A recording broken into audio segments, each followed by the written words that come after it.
Assalamualaikum. Pada kali ini, saya akan menjelaskan tentang kesulitan belajar. Sebenarnya, apa sih belajar itu? Belajar itu, menurut Irham dan Novan, proses untuk memperoleh pengetahuan dan pengalaman baru yang diwujudkan dalam perubahan perilaku karena adanya interaksi individu dan lingkungan. Yang kedua, menurut Rumini, hasil belajar relatif menetap berupa perubahan perilaku yang dapat diamati maupun tidak dapat diamati. Yang ketiga, menurut Pak Ananen, fondasi pembelajaran yakni rasa ingin tahu yang kuat dan hasrat untuk belajar, mengendalikan diri, orang lain, dan lingkungan. Oh, sudah tambah pusing belum? Kalau sudah pusing nih, berarti otak kita sudah berpikir dan bekerja keras. Sebenarnya itu apa sih belajar? Kalau kita sudah tahu tentang belajar atau proses pembelajaran dan hasil belajar itu seperti apa, nah, kita akan masuk ke dalam kesulitan belajar. Ada juga yang mengatakan sebagai learning disabilities. Itu ya? Nah, secara harfiah, kesulitan belajar ini merupakan ketidakmampuan belajar. Intinya adalah dia sulit ataupun tidak mampu terkait dengan belajarnya, entah itu pada mata pelajaran tertentu atau hampir pada semua mata pelajaran. Istilah lain nih teman-teman, ada yang mengatakan bahwa kesulitan belajar ini sebagai learning difficulties atau learning differences. Jadi ada berbagai istilah di bahasa asing atau di bahasa Inggris yang menyebutkan tentang kesulitan belajar. Learning disabilities atau disingkat LD atau bisa disebut kesulitan belajar yang sedang dibahas dalam video kali ini merupakan gejala neurologis, yakni perbedaan fungsi dan struktur otak yang berdampak pada kemampuan seseorang dalam menerima, menyimpan, memproses, menerima kembali, dan mengkomunikasikan informasi. Kalau menurut ACCALD atau Association Committee for Children and Adult Learning Disabilities, learning disabilities ini merupakan suatu kondisi kronis yang diduga bersumber dari masalah neurologis yang mengganggu perkembangan kemampuan mengintegrasikan dan kemampuan bahasa verbal atau nonverbal. Menurut NJCLD atau National Joint Committee of Learning Disabilities adalah sebuah istilah umum untuk berbagai jenis kesulitan dan menyimak, berbicara, membaca, menulis, dan berhitung. Tetapi bukan karena kecacatan fisik mental faktor lingkungan, melainkan faktor kesulitan diri dalam individu itu sendiri saat mempersepsi dan melakukan pemrosesan informasi. Menurut Weiner di tahun 2003, kesulitan belajar adalah kondisi di mana anak dengan kemampuan intelijensi rata-rata atau di atas rata-rata, namun memiliki ketidakmampuan atau kegagalan dalam belajar yang berkaitan dengan hambatan dalam proses persepsi, konseptualisasi, berbahasa, memori, serta pemusatan perhatian, penguasaan diri, dan fungsi integrasi sensori motorik. Jadi, memang ada beberapa anak yang sebenarnya nih, dia memiliki intelijensi di atas rata-rata, tetapi nilai rapotnya kok jelek ya, dan tidak pernah peringkat 1. Jangankan peringkat 1, 10 besar aja tidak pernah ya. Nah, dalam hal ini, sisi siswa tersebut dapat dikatakan memiliki kesulitan belajar. Kesulitan belajarnya apa? Banyak sekali ya.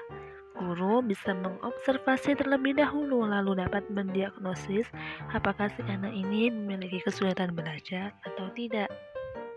Terkait kesulitan belajar, ada perkembangan atau pra-akademik dan kesulitan belajar akademik. Ini bisa saja terjadi pada saat usia 2 hingga 6 tahun. Jadi sebelum dia benar-benar masuk sekolah SD. Begitu. Tentang motorik geraknya, sensorik dari inderanya, perseptual atau pemahaman, dan perilaku atau ADHD. Kalau dikatakan sebagai akademik, biasanya ini memang diketahui pada saat minimal ya SD begitu. Tapi mungkin karena saat ini sudah banyak anak-anak sebelum SD sudah bisa baca tulis. Jadi sepertinya untuk generasi saat ini mereka bisa dideteksi sejak usia TK begitu. Ya, sekitar 4 hingga 6 tahun ini kita bisa mengetahui apakah mereka ini memiliki ciri-ciri disgrafia, disleksia, diskalkulia.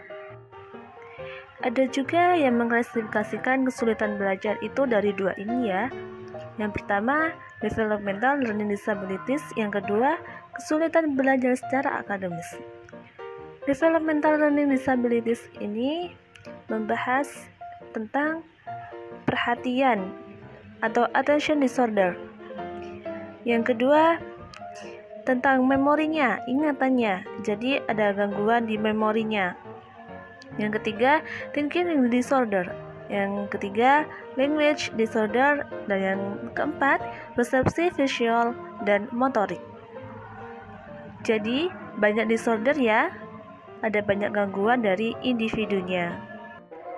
Kalau kesulitan belajar akademis ini, ada yang mengatakan bahwa sebuah kondisi yang menghambat proses belajar, yaitu dalam membaca, mengeja, menulis, atau menghitung. Ketidakmampuan ini muncul pada saat anak menampilkan kinerja di bawah potensi akademik mereka. Jadi, orang tua dan guru bisa terus mengobservasi. Begitu ya. Terkait dengan perkembangan si anak, apakah anak ini sesuai dengan standar perkembangan pada umumnya atau belum? Ada banyak faktor yang mempengaruhi si anak memiliki kesulitan belajar. Yang pertama yaitu genetik. Jadi, terkait dengan gangguan-gangguan yang disebabkan karena si orang tua. Gak hanya orang tua sih, nenek kakeknya punya gennya dan memiliki kesulitan belajar. Yang kedua, bayi lahir prematur.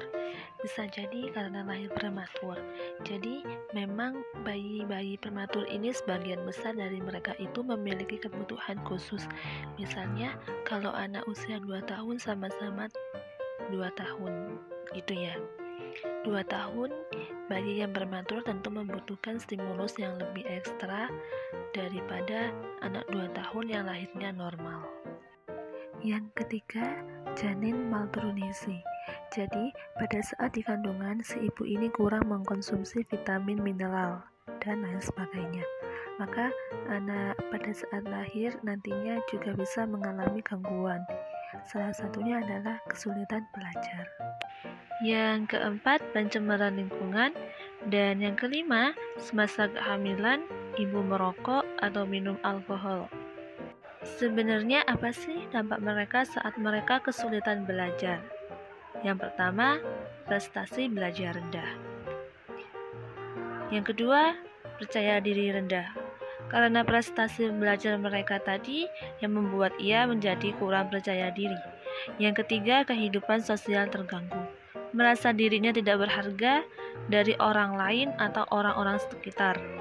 Yang keempat, rendahnya self-esteem atau harga diri. Jelas karena sedikit banyak pasti lingkungan sekitar juga akan menyamakan atau membedakannya ya dari dirinya pada orang-orang atau anak-anak di usia normal. Oke, terima kasih. Sekian dari saya materi tentang kesulitan belajar. Terima kasih. Wassalamualaikum warahmatullahi wabarakatuh.